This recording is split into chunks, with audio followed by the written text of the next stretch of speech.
Kaganina, tinanggal ko na yung vlogs ko. And then, papakita ko sa inyo yung mga Blackpink ko, guys. Okay, wait lang po. 3 neto. Dati ng gold. Yan, guys. 3 neto. Mahilig ako sa Blackpink.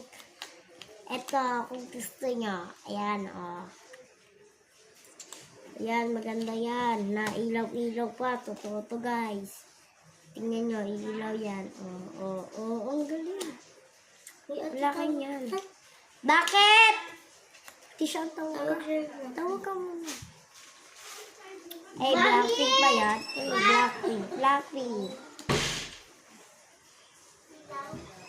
So, tawag rin ako ng nanay ko. Ay, no, ang ganda niyan. Ang ganda. Hoy, hindi. Wag na. Kita nyo ba yan? Kita nyo.